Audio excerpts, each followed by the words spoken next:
समीर की बातें सुनकर आनंद ने हल्के गुस्से में कहा, अबे हम काहे जलेंगे और तुम बताओगे कि नहीं? समीर ने पान की पीक थूकते हुए कहा, ई सेलिब्रेशन पैक अर्पिता के लिए है। अब टाइम आ गया है कि इस प्यार के खेल में वो अपने भाई का साथ दे।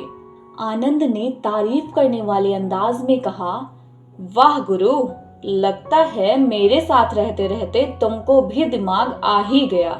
बातचीत करते करते दोनों घर पहुंच गए। समीर ने अपने घर का डोरबेल बजाया। अर्पिता ने किचन से आकर गेट खोला और वापस किचन जाने को मुड़ी, लेकिन फिर तुरंत समीर की तरफ पलटी और बोली, भैया हाथ में क्या है? समीर ने अपने दोनों हाथ पीठ पीछे छुपाकर सीरियस चेहरा बनाते हुए कहा, कुछ तो नहीं। अर्पिता किचन में रोटी बना रही थी, इसलिए वो अपने साथ बेलन लेकर आई थी। उसने बेलन दिखाते हुए समीर से कहा, भैया क्या है हाथ में, दिखाओ नहीं तो। समीर ने सीरियस चेहरा बनाते हुए कहा, अरे तुम जाकर अपना काम करो ना। अर्पिता ने आंख दिखाते हुए बोला, नहीं करूंगी, चुपचाप हाथ में क्या है वो दिखाओ। इतना कहकर वो समीर की बाह पकड़कर हाथ को सामने लाने की कोशिश करने लगी। समीर की माँ संध्या त्यागी किचन में सब्जी पलटते हुए बोली, शादी ब्याह की उम्र हो गई है, लेकिन हरकतें तो देखो, एकदम छोटका बच्चा वाला है। अर्पिता ने चिल्लाते हुए कहा, मम्मी अब तुम शुरू मत हो जाओ, हमारी शादी की उम्र हो गई है तो क्या करें, बोले भी ना, चलना फिरना छोड़ दें, बोले तो खाना भी छोड़ देते हैं। फिर खुद से बड़बड़ाते हुए बोली, मूड का एकदम से सत्यानाश कर दिया। वो वापस किचन जाने के लिए पलटी, लेकिन उससे पहले समीर को बेलन दिखाते हुए बोली, मत दिखाओ हाथ में क्या है, लेकिन तुम भी सुन लो, एक भी रोटी नहीं मिलने वाली है खाने के लिए।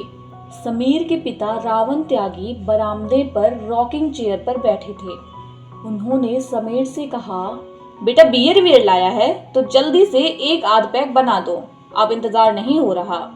समीर ने फिक्र करने वाले अंदाज में कहा, पापा कम से कम अब तो शराब का नाम जपना छोड़ दीजिए, आपकी लीवर डैमेज हो चुकी है, डॉक्टर ने आपको शराब नहीं पीने को कहा है। रावण ने कुर्सी पर झूलते हुए कहा, अरे डॉक्टर वाक्टर सब फालतू बोलते हैं, अब जितना जिंदगी बचा है मजे से जीना चाहते हैं। रावण की बातें सुनकर संध्या किचन से बोल पड़ी, लो सुन लो बात, बेटी की दहेज को पैसे नहीं हो रहे हैं और बाप शराब पीकर मजे करना चाहता है। संध्या ने जैसे ही अर्पिता के बारे में कहा, अर्पिता गुस्साते हुए बोली, मम्मी तुम भी कमाल की औरत हो, कुछ भी हो लेकिन हमको बीच में घुसाना ही है, हमने शादी की इतनी का जल्दी पड़ी है आपको, हैं?